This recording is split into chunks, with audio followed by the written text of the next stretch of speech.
Hello, I'm Jordan Guth. Some of you may recognize my voice from the SoundStage Audiophile podcast, where I'm the host for Season 2. Now, I'm here to tell you what's new on the SoundStage network of sites for January 15th. In late 2023, editor Edgar Kramer visited Yamaha's corporate headquarters in Hamamatsu and was the first Western journalist to experience the new purpose-built TrueSound room. On January 15th, on SoundStage Australia, you could read Edgar's feature on the company's TrueSound ideology and his insights into Yamaha's century-and-a-half history.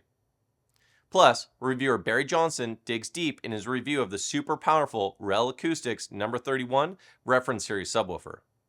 He then falls head over heels, says he's almost lost for words, and goes on to make it a new addition to his reference system. Find out what that's all about. On SoundStage Global, you could read the second installment of Jason Thorpe's series on sharing his passion for audio with his neighbors in the Toronto townhouse development where he lives.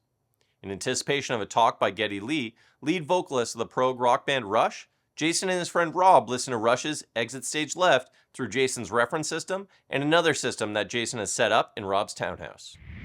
On SoundStage Ultra, senior editor Jason Thorpe reviews DS Audio's DS-W3 optical phono cartridge. Jason is a big fan of optical cartridge technology, which he calls the next big thing in analog playback. DS Audio optical cartridges are something special, Jason writes, and continues on with, and the DS-W3 is special too.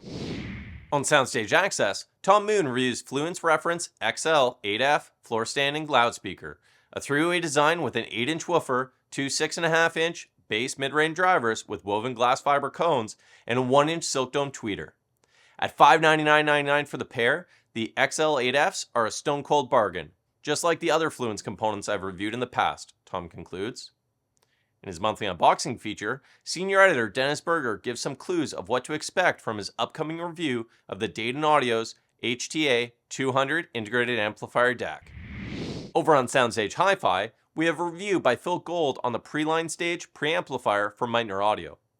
Phil calls the Pre an exceptional preamp, beautifully built, and a pleasure to use at a realistic price. I give it a most enthusiastic welcome and my unqualified recommendation. Also, Simaudio's Moon 791 stream preamplifier, which has already received a SoundStage Network Product of the Year award, has now been named a recommended reference component. On SoundStage Simplify, we have an in-depth review by Kurt Wetzel of Bang & Olufsen's gorgeous Biosound Balance active loudspeaker. The Balance contains 7 drivers and 7 amplifiers with a combined output of 880 watts. You can use a single Biosound Balance speaker for room-filling binaural sound, or pair 2 speakers together for stereo operation. I highly recommend the Biosound Balance to listeners who want beautiful sound without having their speaker or speakers be the focal point of the room, Kurt writes.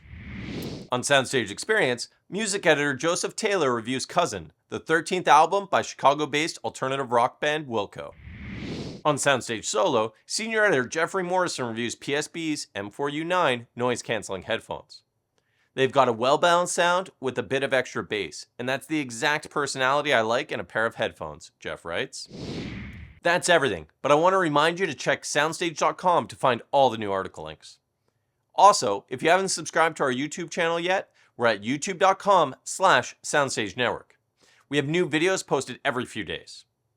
If you want to hear more from me, you can check out the SoundStage Audiophile podcast. We have new episodes every 2 weeks. Thanks for watching, and see you on February 1st.